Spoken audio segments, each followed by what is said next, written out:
Than air.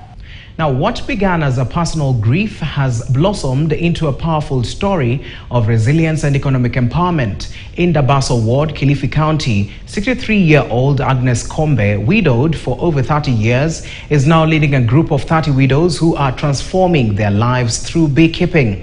Now, through the Mida Wajane Maendeleo Women's Group, they harvest over 300 liters of honey every quarter, selling each liter at 1,600 shillings in local markets, turning their pain into profit. And as Levis Musumba now reports, their success is not only helping them heal, but also contributing to bridging Kenya's honey supply gap.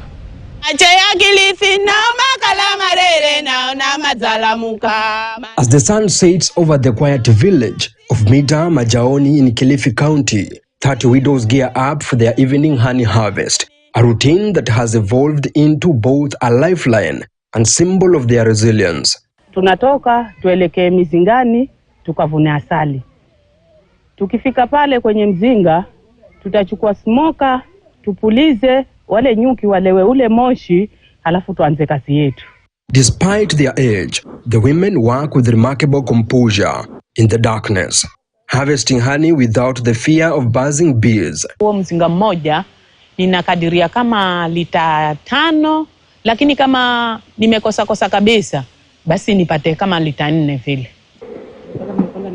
With a 3 million Kenyan shillings grant from the Kenya Marine Fisheries and Socio-Economic Development Project, KEMSED, the group has rapidly expanded from just 6 beehives to 96, producing an average of 400 liters of honey every quarter. Tulipoanza ilikuwa tunaona ugumu sana kupita kiasi, lakini tukangangana, lakini sasa hii tumeona baraka zile za tufata sasa. Hiyo pesa ndio pata, nataka nifanye nini?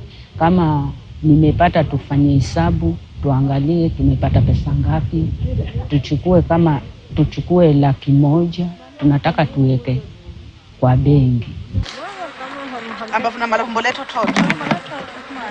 Their premium mangrove honey, priced at 1,600 shillings per liter, is helping them generate an estimated 500,000 shillings per harvest. Halafu kuna mizinga pia nayo itakapokuwa imeharibika, tunastahili ya kwamba tuitengeneze. Haya, tukasema hiyo bajeti hiyo tutaweka, halafu tukiwa kiwango kile kitakachokuwa kimebaki pale mwezi wa 12 kwa uzima, tutakuwa tutaangalia kama ni ngapi. Haya, tugawanye kwa wanachama. According to the 2023-2024 KIPRA report, Kenya faces a significant honey supply gap, producing just 18,000 metric tons annually, while domestic consumption stands at 38,000 metric tons. However, like many SMEs, the Mida Wajane Maendeleo Women's Group faces challenges, including inconsistent market access.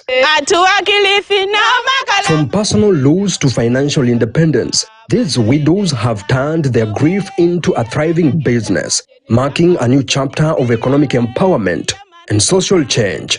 Levis Musumba, KTN. Angry coffee farmers from Kiringa Coffee Factory in Gishugu, Kirinyaga County held protests and stormed